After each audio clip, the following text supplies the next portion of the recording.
Good day everyone, we are the Group 5, presenting the NICOMACHEAN ethics and modern concept of Aristotle. What is NICOMACHEAN ethics? NICOMACHEAN ethics is a philosophical inquiry into the nature of the good life for a human being. Aristotle emphasized there what is virtue and what is mistakenly thought to be so. According to Aristotle, there are 4 requirements for virtue. First, a person knows what he is doing, what he or she doing. Second, a person intends the action for its own sake.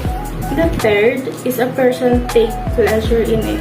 Lastly, a person do it with certainty and firmness. So, sabi ni Aristotle, possessing this virtue makes a person good, happy, and flourishing. According to Aristotle, if that person is doing the virtuous action, tawag doon is continent person. And then, if a person naman, alam niya yung tama, pero hindi niya ginagawa or hindi niya kayang gawin, ang tawag doon is incontinent. Tapos may tinatawag tayong base person. Base person naman means a person hindi niya alam kung ano yung tama. Good life. According to Aristotle, good life is more than a countless expression of what is good. It is characterized by happiness that springs from living and doing well, which is, ang tawag doon is eudaimonia, according to Aristotle. Example, we students ask to be the best by studying well and fulfilling the demands of school. In addition, sabi ni Aristotle, happiness is the ultimate act of human action, which people pursue for its own sake. Like for example, the power achieved from winning the election. Happiness defines a good life, not that kind that comes from sensitive pleasure, but rather comes from living a life of virtue. So living a virtuous life is a life of excellence manifested from personal to global scale, and exercising the parts of the mind that practices reason and excellence. So this life of excellence is what should be attained by reason. Why? Because according to Aristotle, human beings are rational beings and it is natural for us to use reason. For instance, making sure that a person avoids sugary and processed foods in order for them to keep healthy, or taking care of the environment through proper waste management, in which results to a clean environment and adds to people's well-being and happiness. According to Aristotle, happiness consists in achieving through the course of a whole lifetime all the goods such as health, wealth, knowledge, friends, etc. that leads to the perfection of human nature and enrichment of human life. This requires us to make choices, although some of it may be very difficult. Often the lesser good promises immediate pleasure and is more tempting, while the greater good is painful and requires sacrifices. For instance, it may be easier and enjoyable to spend the night watching TV, but we all know that it's much better to spend it by doing our research or doing our assignments and doing our plates. Another example is that eating processed foods, fast food, mga burger, mga fried chicken is really delicious, but it's unhealthy. And we know it's unhealthy, and the much safer option is to eat vegetables, healthy fatty acids, and anything that is healthy. So developing a good character requires strong effort of will to do the right thing, even in difficult situations. What is good virtue? It is a philosophy that is developed by Aristotle and other ancient Greek philosophers. It is the quest to understand and live of a moral character. Virtue ethics is a person rather than action-based. It looks at the virtue or moral character of the person acting rather than the ethical duties and rules or the consequences of a particular action. It not only deals with the rightness of or wrongness of an individual's actions, but also guides the characteristics and behavior that a person seeks to achieve. In that way, the virtue ethics is concerned with the whole life of a person rather than the particular episodes or action.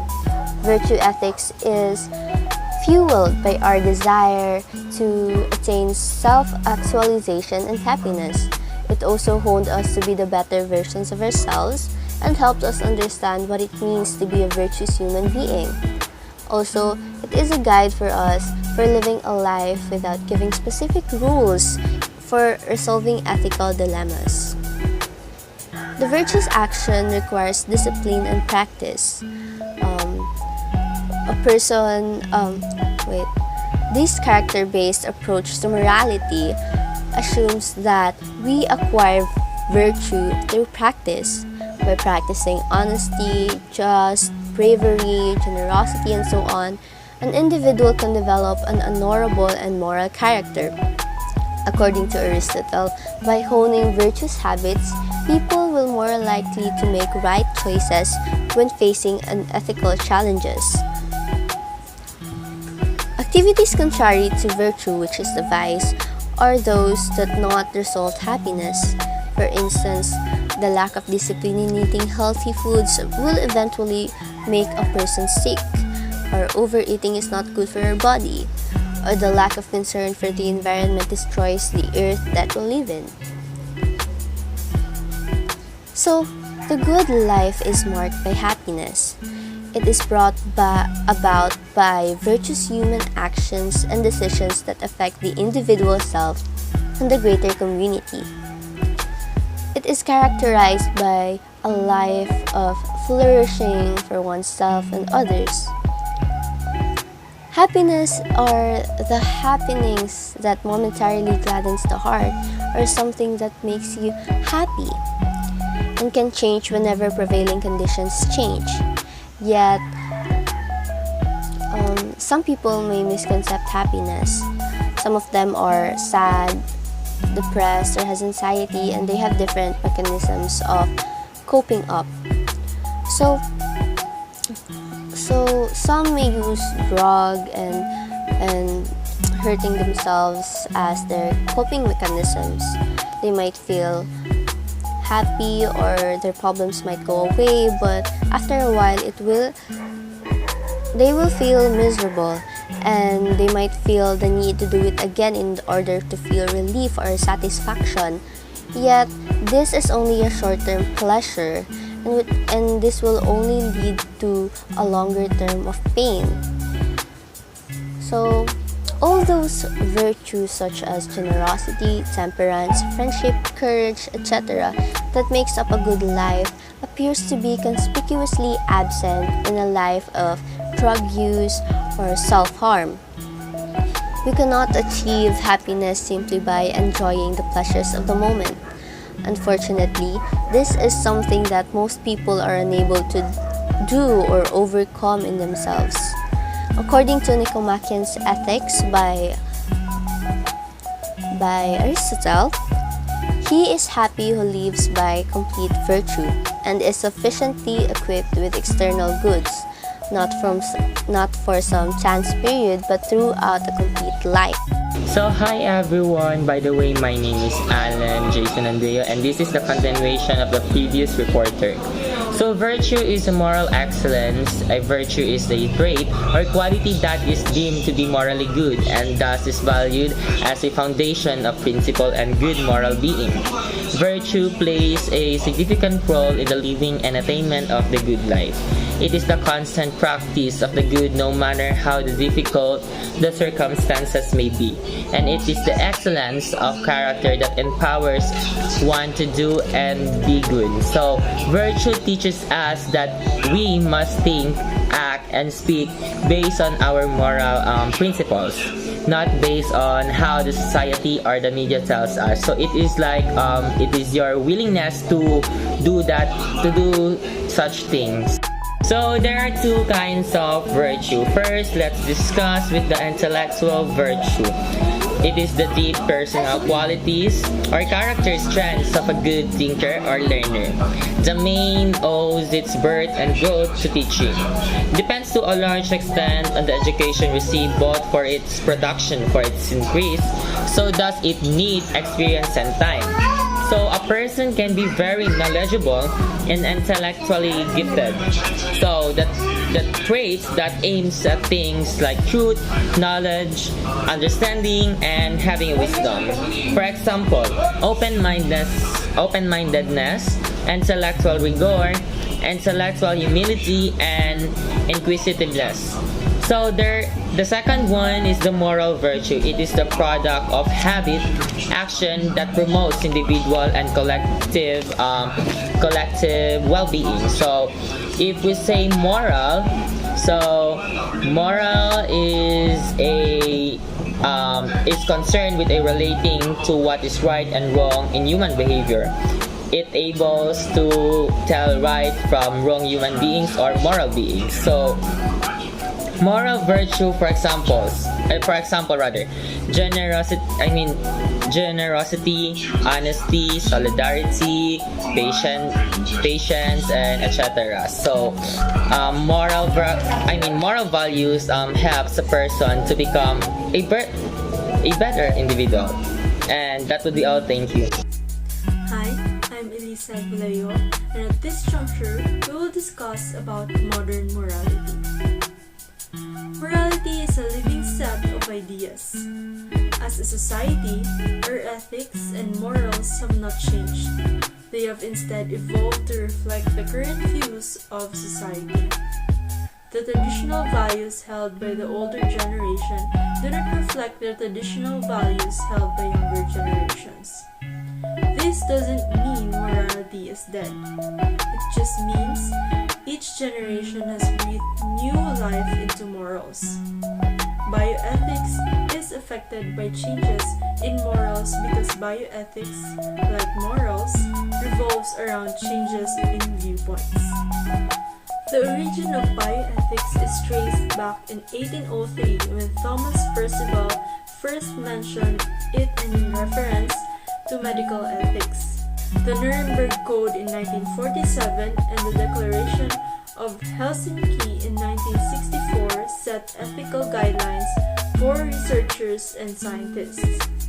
The guidelines have evolved throughout the years to include stricter language regarding research. This changes echo society's emerging views on morals. Despite the expanding views on morality in the medical, animal, and environmental ethics, the foundation of bioethics remains the same. In 1983, Machan and Childress outlined the 4 principles of bioethics. The principles consist of autonomy or informed consent, justice, to be equal, beneficence, benefit of others, and non-maleficence or to do no harm. The 4 principles include the 3 principles found in the Belmont Report, but also adding the idea of non-maleficence.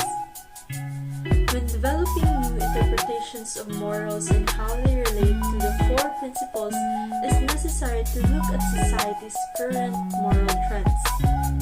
Views on sex, women, minorities, and even LGBTQ issues have changed and continue to change as society moves away from biblical roles and past societal definitions that restrain those groups. The rapid change in technology and biomedical research advance the perspective of how a person fits into society.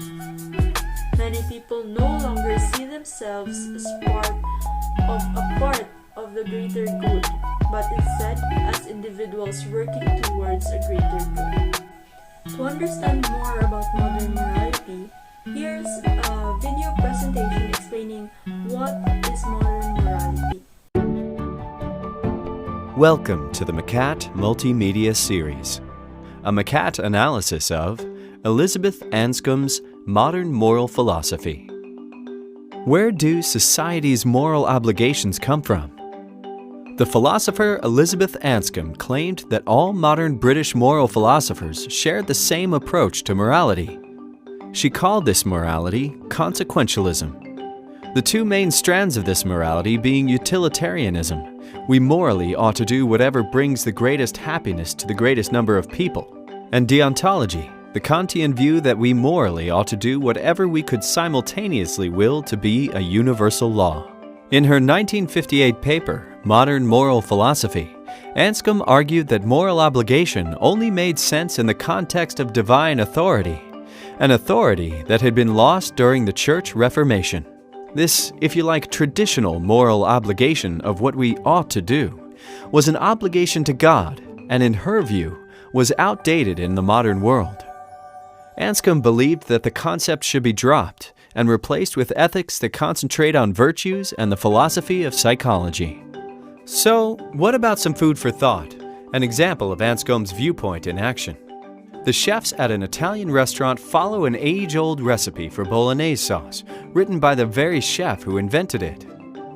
But the recipe is lost. The chefs must come up with a new one. So, how do they decide? What are they morally obliged to do? Are they even obliged to do anything? The first chef is a utilitarian and thinks they ought to make the sauce according to the recipe that would please most people. The second, a deontologist, thinks that they ought to make the sauce according to a recipe that includes minced beef and tomatoes. As this is the correct way to make a signature bolognese sauce, the ingredients should not be changed. But a third chef disagrees with both of these suggestions and thinks it presents an excellent opportunity to start afresh. The original recipe was lost, so the first two chefs should not feel obligated to any recipe or authority when deciding on a new sauce. She suggests they look to culinary and dietary science and carry out research into satisfaction and taste, to understand human nature and find out what kind of food is conducive to health and happiness. Then they will make a really good bolognese sauce, according to what they have learned. The third chef represents Anscombe, who believed that the best way is to use our understanding of what makes people healthy and happy, and to follow that instead. Anscombe's philosophical ideas had a lasting effect on contemporary virtue ethics. A more detailed examination of her ideas can be found in the MCAT analysis.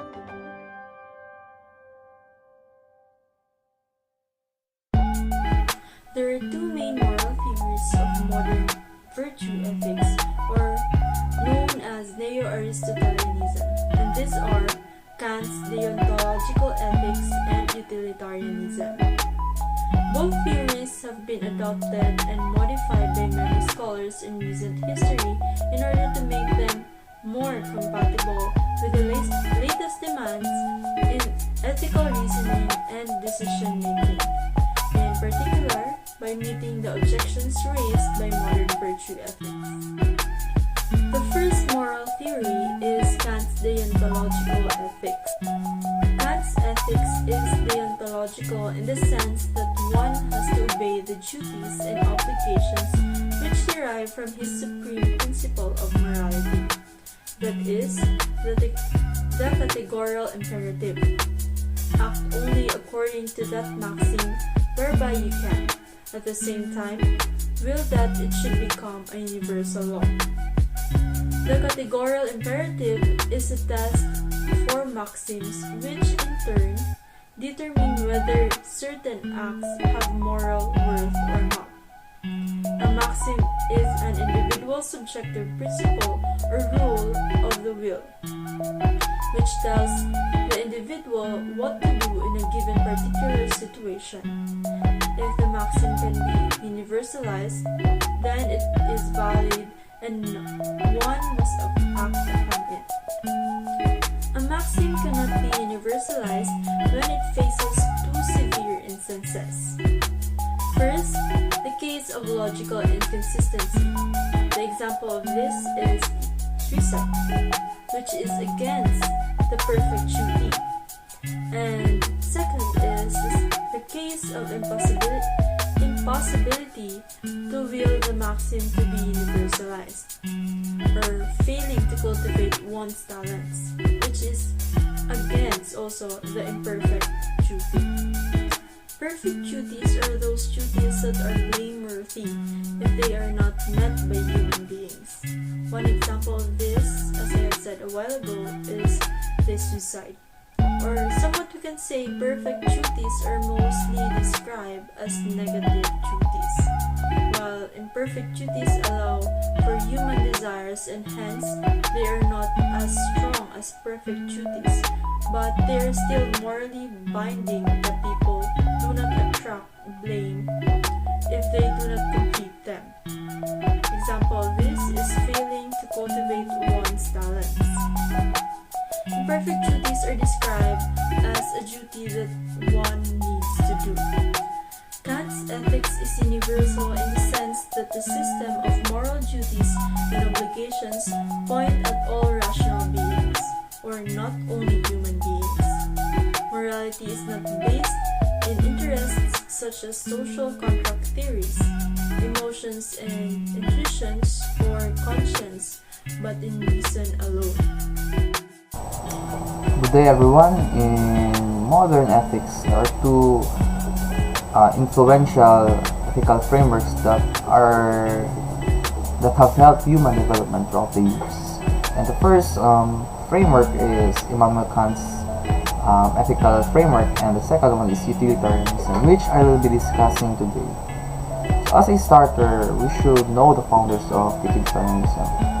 So the founders of utilitarianism is Jeremy Bentham. He wrote Utilitarianism in his introduction to the principles of morals and legislation, which happened in 1789. And the second one is John Stuart Mill, which happened in 1863. So I bet most of you, when you hear the word utilitarianism, the first word that comes to your mind is utility, and you're right with that. So Jeremy Bentham coined the term utilitarianism from the word utility plus iron.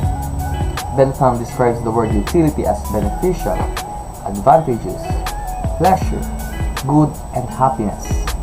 And also, Aryan means having a concern or belief in a specific thing. So for example, if I believe that we humans will develop ways in making human welfare better, then I must be called a humanitarian, because I believe in humanitarian principles. And on the other hand, if I believe in utilitarianism, then I must be called a utilitarian. So that is the meaning of Aryan in the word utilitarianism. So on we go with the four main aspects of utilitarianism. These four main aspects are the ones who define what utilitarianism is. One is sila ang mga four pillars of utilitarianism. And the first main aspect of utilitarianism is the consequences principle. So it says here that judging what is right or wrong will depend on the consequence. Regardless what you did prior to the consequence, if you did something wrong, if you did something right, then if the consequence is right, then what you did regardless, that doesn't matter. So for example, we all know that lying is a bad act. And in utilitarianism, they believe that it is okay to lie if you can save someone's life. And that is the concept of utilitarianism. And I believe that this is the defining factor. This is what makes utilitarianism and Immanuel Kant separate from each other, because Immanuel Kant's theory believed that laws are absolute. Regardless what you did, if you did something wrong, then that is wrong. But in utilitarianism, they depend on the consequences. So now we know that what is right or wrong depends on the consequence. And how can we know what is the definition of right or wrong? And this proceeds us to the next point, which is happiness. So happiness defines what is right or wrong.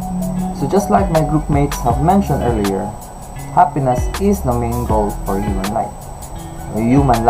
Just like you feel pleasure just like you feel avoidance or pain or harm.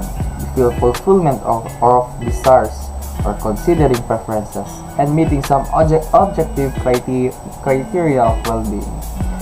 So if nakakaon kog meal, then nakafeel kog pleasure ana, which means I am happy. If happy ko nasumbagan, and then napakalma na ko ang tao, then I feel happy. On the other hand, if nasumbagan ko, then I feel sad. So, kana ang mag-define what is right or wrong. Depende na siya sa happiness sa tao. So, on with the third main point, which is the greatest happiness principle. So, if we humans feel happiness, then there must be a set of measurements on determining the intensity of happiness. So, for example, if nakakaon ko og meal, then ma-feel happy man jud ka na. So there's better feeling of happiness if nakagraduate ko sa akong course, for example, or nakadonate ko sa charity. And sa principle of utilitarianism, they have this third main aspect, which is the greatest happiness principle. And ang pinaka makapalipay yun sila is depending po na sa number of people na maka-contribute, na maka-benefit na happiness. So for example, certain types of happiness na individual na maka-benefit, okay lang na siya. Pero sa utilitarianism, mas better jud kung daghan ang ma-benefit ng certain action. So, nasa saying ang utilitarianism that greatest happiness for the greatest number. So, it's individualism versus collectiveness. Okay, so the last main aspect of utilitarianism is maximizing. This means the right action must be done to get the most amount of utility. So what that means is magbuhat ang mga butang na ang iyahang goal o ang iyahang effect kay ma-maximize yung effect, which is happiness, no? And an example for that is a certain scenario where I think sikat known ni siya na story na kanang scenario. So let me tell it in a first person perspective. So you are a train technician and you're the ones who guided trains, whether they go right, whether they go left. And on that day, you idala ni mong anak mo, and mga pila ka minutes from now na a train filled with mga tao na mga dato, philanthropists, mga scientists, mga doctors, the ones who help make the world better. And what happened is, ang train padulungay siya sa duwa ka directions. On the left, na ay cliff, so ganyan ang kuba siya. So dito padulungay ang train, mamatay jud ang mga tao na dito. On the right is imong anak, na realize nimo na strangle dai siya dito sa rail. So, what you did is, itry yung tanong sa ibang bata, pero it's too late na. So, that will leave you between two decisions. It is to save your child or to save the people on board. Pero in utilitarianism, they believe that i-save ang mga tao na sa train because ma-maximize ang utility. And ang anak, mamatay. And kay kung masave yung anak, ikaw lang ang makabenefit and your family or yung friends. Pero kung ang mga tao na sa train, then ma-maximize ma-benefit sa yung certain action. And I think for those people who try to adopt utilitarianism, I think this main aspect of utilitarianism is one of the most hardest to abide with, because of they believe in the value of unselfishness. So that is the idea of utilitarianism. On with the conclusion. So before we were assigned with this topic, I realized what is the importance of ethics and morality in the field of science and technology. And now I know that ethics and morality are important for the development of science and technology, especially for human development, because this serves as the guidelines. It will help us keep away from the dangers of science and technology may brought us. Because if pasagdo na nato mag-develop ng science and technology na walay mga guidelines, then basi dagad tao maligsa. Example, human welfare, makulangan tag resources. So with the help of ethics and morality, mo ni sila mag-serve as kanang guidelines sa human development sa throughout the years. Since sa una pa jud, ang ethics and morality nag-guide yun sa 200 karon and in the future. So I think that's all. Thank you and God bless.